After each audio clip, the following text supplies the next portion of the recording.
Good evening, everybody. My name is Gerard Christian Claudio. You can call me Coach G.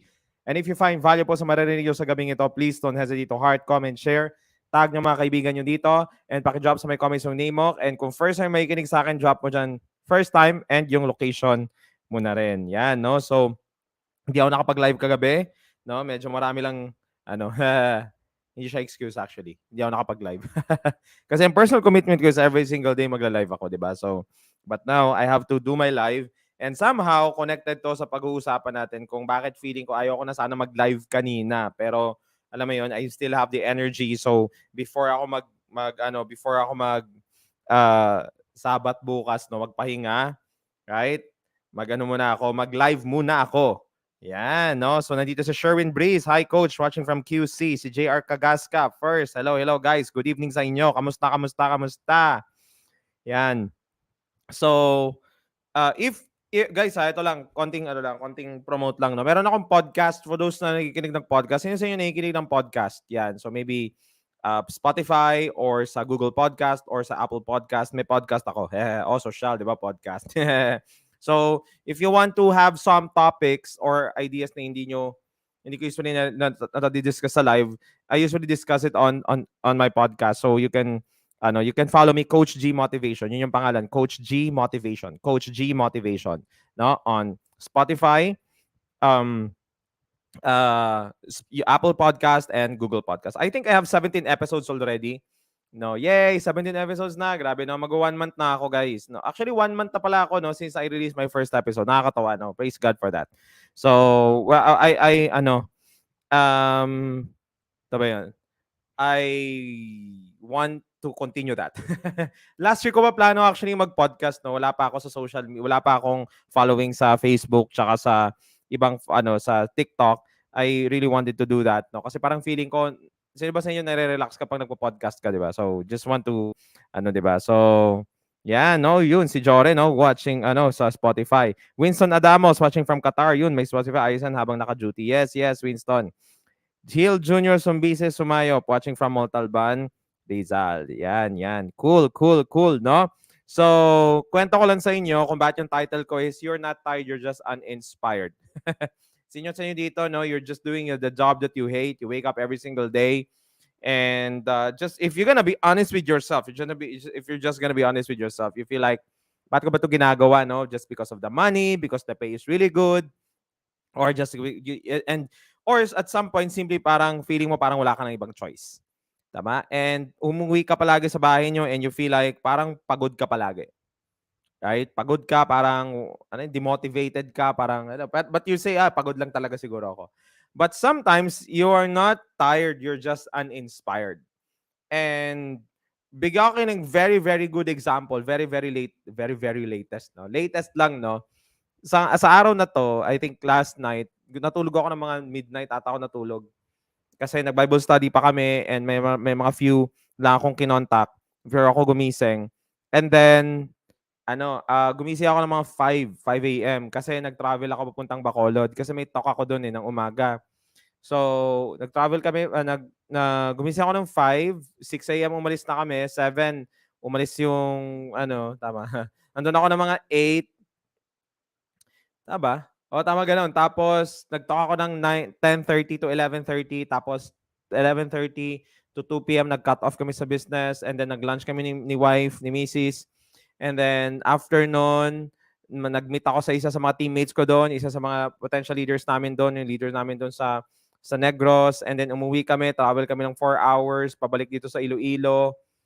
So, tama, 3 hours. So, kasi naiwan kami ng fast craft. So, instead na 1.5 hour lang travel namin, umabot ang 3 oras, 4 na oras kakahintay namin, di ba? But still, no, keeping composure pa rin. Nakauwi ako ng 9, tama ba? 9.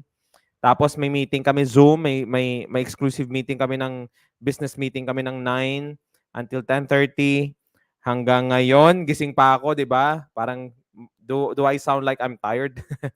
I'm not tired because I love what I'm doing.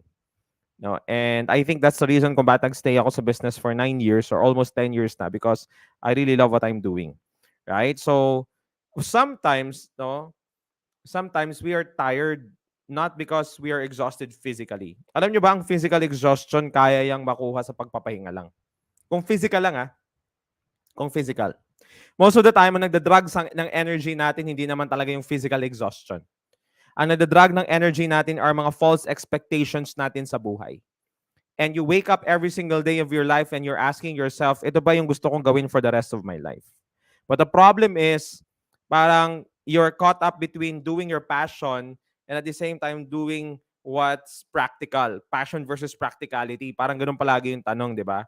Parang, kasi mas malakas yung sweldo ko dito, hindi ko maiwan yung sweldo ko. But at the same time, I wanted to do the things that I love to do. Kaya hindi ko sila magawa because if I'm gonna do this, I will compromise my time. Hindi ako makapagtrabaho, wala akong income, and the cycle goes on and on. Di ba? Parang, I can do the passion that I wanted to do, but at the same time, it doesn't really earn well. Right? So, sino ba yung may mga ganong dilemma? Type nyo relate. Type nyo relate, no? So, mag-ano muna ako dito. Hello, Delcy. Hello, Jersey Ann. Jorge. Hello, Chan Medrano and Cherry May. Hello, good evening sa inyo and magandang umaga, magandang hapon sa inyo. Right?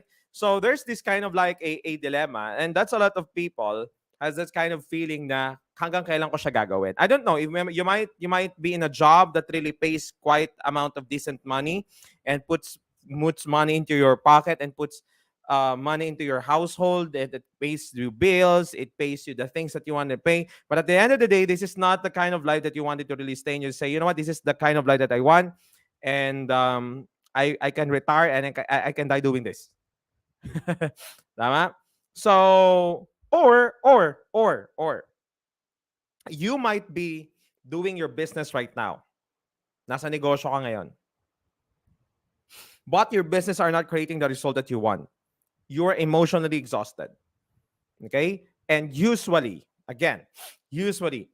magiging tired o exhaustion, well, you can be physically exhausted, but again, itulog mo lang yan, makaka-recover ka. But most of the time, people cannot recover for a long time because it's not the physical exhaustion that they were experiencing. It was more on the emotional, which is affected by their expectations in life. Parang nandun ka sa level ng buhay mo na marami kang ine-expect na mangyayari sa buhay mo nang hindi nangyayari ngayon. Tama? And nawawala ka ng hope. And kung walang hope, walang enthusiasm. Walang enthusiasm, mababang energy mo, may exhaust ka, you will always feel like you're tired in life. Sino nakaka-experience nun? No? Sabi dito ni Nestle V. Lamo, no? Currently experiencing this, passion versus practicality. Kurt Rafael Ducamiel, right on time, Coach lately, parang ginagawa ko na lang yung trabaho kasi no choice. Right? And on my case, no, as a part of my business, online business ko. Again, I've been doing this for 9 years and never in my life, in my entire life, I'm always excited and I'm always on feel na parang feeling ko nasa roller coaster ako. Okay, starting a business and building the business that I'm doing always gives me the excitement. Parang may chill, may thrill, may kaba. Alam mo, may ganun palaging feels, di ba? And I don't know if you are that kind of person that you wanted to be on that level where, alam mo yun? But I love it. I love the experience. You compare when I was a seafarer. Now, again, being a seafarer is a very, very good career. It's a high-paying job. It's a noble career. And I have a high respect dahil hindi siya madaling trabaho. But at the same time, I remember waking up one day and I asked myself, is this the kind of job that I wanted to do for the rest of my life?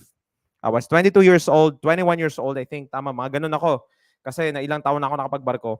And I asked myself, ito ba yung trabaho na gusto kong gawin for the rest of my life? Yes, the pay is really good. The benefits are there, no question. Lahat ng mga benefit na iniisip ko nandun na sa trabaho ko before. But I left that career.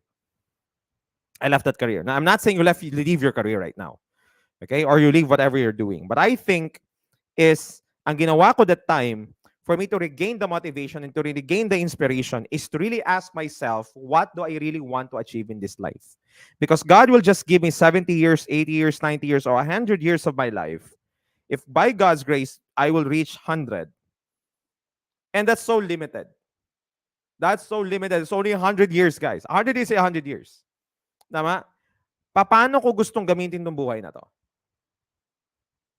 Haven't you asked yourself that question? And if I will stay on a job that I hate, in a job that doesn't give me the motivation, in the job that doesn't that will not bring me into the kind of life that I want, and I will retire in that job at the age of 65, Imagine, mag-start ako ng trabaho ng 20 years old, mag-retire ako ng 65 years old. That's 45 years of my life.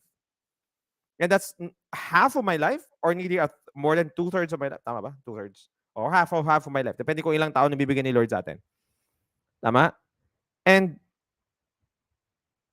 if I'm going to look at that and say, is that the kind of life that I want? Every single day waking up, asking myself, am I just doing it out of obligation? Or am I doing it out of my passion? Okay. Now, don't get me wrong. Don't get me wrong. I don't want to trigger ungratefulness in you. That's not my point here. That's not my point here. Kung may trabaho ka ngayon at yung trabaho na yung nagbibigay ng income sa pamilya nyo, ang gusto ko i-point out is, and if you wanted to stay there, find something in your job that would trigger that love in that job. I don't care what your job is. I don't care how simple your job is. But you need to find something that you have to love in that job so that you could say, I want to do this. Kasi kung yan ang choice mo na magstay sa trabaho na yan, then make a choice to love that job and make a choice to find something that you're driven and passionate that will put the inspiration to you to really do it. Right? But on my case, that case was different. I know at the end of the day, staying as an OFW will not really give me the kind of life that I want because the kind of life that I want is very clear sa akin. Clear sa akin. Gusto ko mag-build ng pamilya na magkakasama kami. If I wanted to be a father na present sa mga anak ko and I wanted to be a husband na present sa asawa ko all the time. And I cannot do that if I'll be a seafarer. Again, seafarer is a very wonderful career. It's a high-paying career. It's a noble career. It's a respectful career. Okay? But then again, clear sa akin yung part na yon. So that's why when I started my business, starting a business is not easy because hindi to employment. Alam mo yun, yung tipong akala ng karamihan pag nag-business ka at saka may capital ka, akala mo tuloy-tuloy ng income. Hindi. Doesn't happen all the time. Well, some might be in a better position or some have discovered by accident or really some meron silang good startup sa business nila but that doesn't happen all the time. So when I was starting, it was really scary. No? Alam mo, imagine yun, iwan ko yung 6-figure income ko. Ang ganda ng income ko before. But then again, I started to love what I do as in my business right now. I love the chill, the challenge, the thrill. I mean, the thrill, the challenge, the pushing me to my limits, no, developing myself and stretching me emotionally, stretching me growing me emotionally, growing myself. I mean, adversity quotient ko ini-increase. All of these things, I just love it. And that's the reason siguro na kanina pa ako gising ng umaga hanggang ngayon, magda-12 midnight na gising pa rin ako. It's simply because I love what I'm doing. And was so excited of what's gonna happen to my business in the next couple of months. How about you? Hindi ko alam kung anong ginagawa mo ngayon. How excited are you for your future? Sa ginagawa mo ngayon? How hopeful are you sa ginagawa mo right now? Kasi kung hindi mo mahanap yung excitement na yun sa future, you will just wake up every single day under obligation of you doing that. Kahit nasa negosyo ka. Some business people gave up the idea of hoping that their business will get better. Some business owners just gave up the idea na baka ganito na lang talaga ako. Kasi pag tinanggap mo na ganyan ka na lang talaga, hindi ka na mag-iisip ng idea kung paano mapapalago yung business mo. It will stop and it will stop you from recreating or motivating things or motivating strategy or creating strategy to really improve your business or really improve your result. Sabi ni Nestle V, no? Same here, coach. Fresh grad business course. I can cut off my concert to build up my business. And Erdeline Garfield Jersey. Good evening, coach. Watching from Bulacan. Hello, good evening. Tama? And yeah, Chan says, no choice kundi lumaban tayo, no choice kundi angat ang sarili. Actually, just to give you an idea, you have a choice. May choice ka na hindi lumaban. May choice ka rin na hindi angat yung sarili. Just saying that. Just saying. No, just saying. Everybody has a choice. Okay? maybe you put yourself in a position, maybe what you're saying, Chan, is you put yourself in a position na isasabi mo hindi ka, no choice sa'yo kundi lumaban kasi you're not giving yourself an option to quit, which is good. Yun yung sinasabi ni Chan probably. But we all have a choice. But then again, what I wanted to emphasize is, kung ano yung ginagawa mo ngayon, I hope you can trigger that same excitement. I hope you can trigger that motivation. Okay, so Gerard, paano ko matitrigger yung motivation and excitement sa ginagawa ko? Of course, review mo muna number 1. Ganito, no? Para mo motivate, no? Para at least palagi kang ma-inspire. Tama? Paano mo matitrigger yung excitement mo? Para ma-trigger yung inspiration mo? Paano mo trigger yung motivation, di ba? Number 1, i-recall mo, bakit ba ako nagsimula dito in the first place? You might have a business. Ba't ba ako nagsimula dito sa negosyo in the first place? Ask yourself that question. Doon naman magsisimula yun, di ba? I remember one of our mentors taught us, sabi niya, if the why is clear, the how is easy. If the why is clear, the how is easy. Di ba? The energy of you hoping that the result of this business is the kind of result that you want for your life, it will really move you, you will move heaven and earth to really bring that business into the next level. But if you're just doing things, yung pumapasok ko sa business mo, ito palagi narinig ko minsan, no? Lalo na kung may mga businesses na alam na nila na babagsak yung business nila at some point, wala na silang magagawa, or at some point hindi na sila ganong motivated to really create or recreate some idea kung paano ma-create. Parang they just naturally let their business die down. May kita mo walang motivation, wala nang improvement, wala nang whatever. But I hope wag tayong dumating sa ganong point na titingnan mo yung negosyo mo and say, die down na lang talaga itong business ko. I hope ilaban mo siya. Kasi number 1, sinimulan mo siya eh. Diba? Are you just gonna give up something? For example, if you're starting a business, if you're in a business, are you just gonna give up your business or your dream without a fight? Ganun na lang ba? Tama? But if you are maybe employed and you wanted to start a business, and you know na yung ginagawa mo right now, you're not happy with it. Ang tanong is, so kailan mo siya gagawin yung gusto mo? No, like for example, if maybe you're employed right now and employed ka ngayon, no? Then gusto mag-start ng business, and start ka ng business part-time. Wala namang problema yun. Start the business part-time. Nobody's stopping you to really start it part-time. But I think what's more important, if you're employed, you might be working 8 to 5.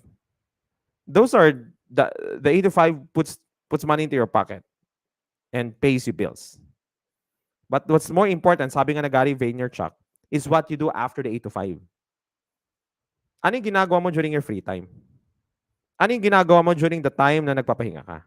Na, wala kang ginagawa, I mean.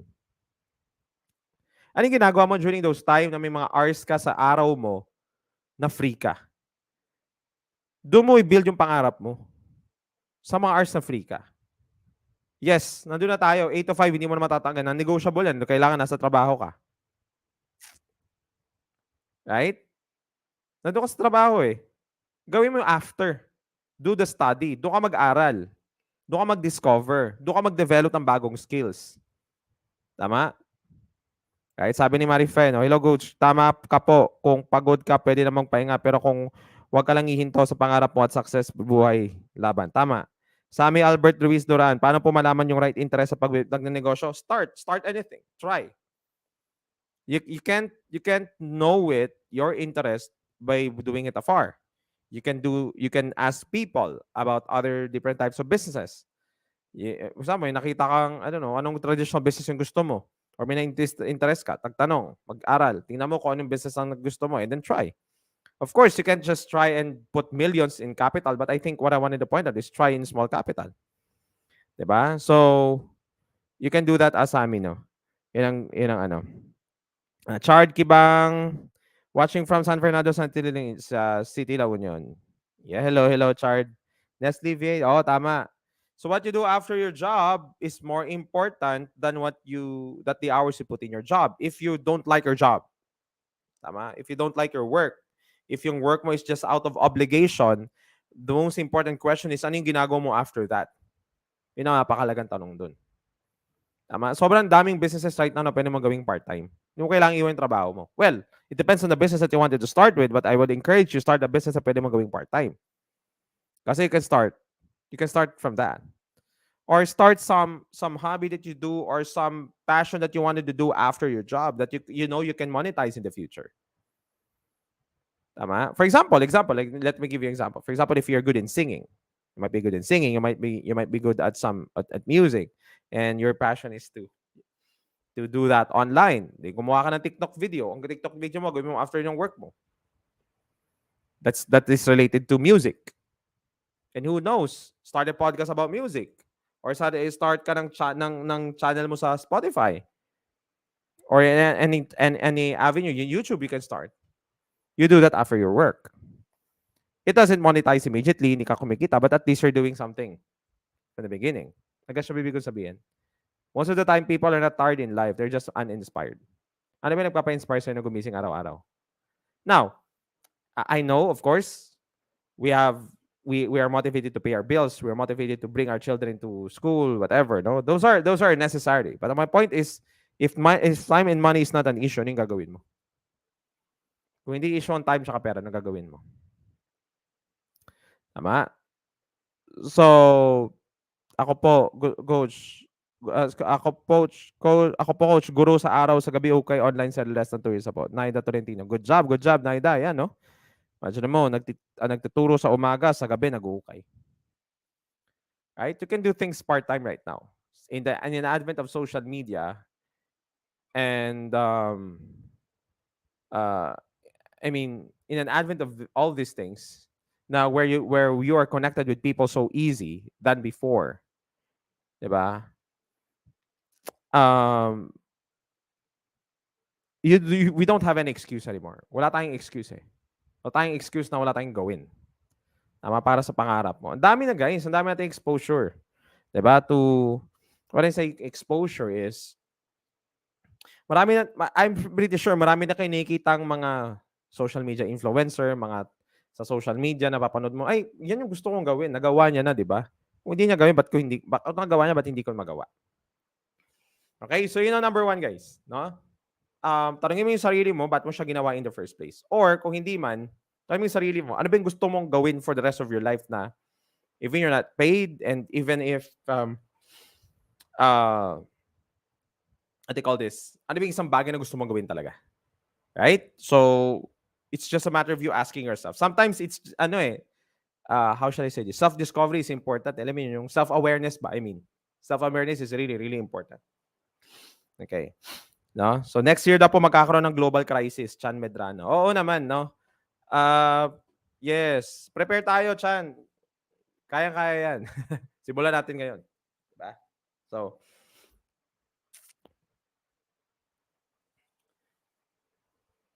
So anyway, so yung number 1, increase your self-awareness. Number 2, find a community that would trigger the excitement in you. You can never do it alone, I believe. You need to find some community or people that would remind you of your purpose, that would remind you of your vision, that will remind you of your passion, that will remind you of your existence, di ba? Very important, no? Very, very important. Hanap ka ng community na mag-remind sa'yo niyan. Diba? So, kaya lang, ang problem lang is, kung yung makasama mo palagi are people na wala rin silang motivation sa buhay, most probably, gano'n na mangyari sa atin. Tama? Agree ba kayo? Type nyo nga agree sa may comment kung agree kayo sinasabi ko. Right? So, kailangan hanap kayo ng mga tao na that you know, or community that you know, that would really pull you up into motivation to the next level. Kaya lang kasi imagine nyo to kung gusto mo mag-business, tapos yung pinag-uusapan ng karamihan sa paligid mo, puro utang. Saan pa pwedeng umutang, ganito. Wala, pero yung utang hindi sa business but never talks about business ideas, may hirapan ka. Or gusto mong umasenso financially, kaya lang ang pinag-uusapan ng mga paligid mo palagi, mga kaibigan mo, puro problema. Di ba? Parang mahirap ata, di ba? Para puro lang problema sa boss, problema sa nanay, problema sa ganito, sa in-law, sa tatay, sa anak. Puro lang problema ba? Everyday, problema lang pinag-uusapan. Medyo mahihirapan ka dyan.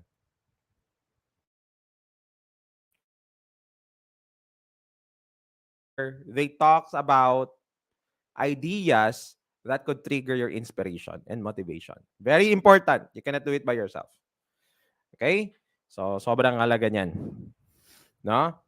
Personally, ako, hindi naman ako darating sa ganitong level kung walang mga tao na nagga-guide sa akin, nagma-mentor sa akin, yung mga taong nagre-remind sa akin. Ano? Kaya I never separate myself from those people. No? So, very important na hanapin niyo yan.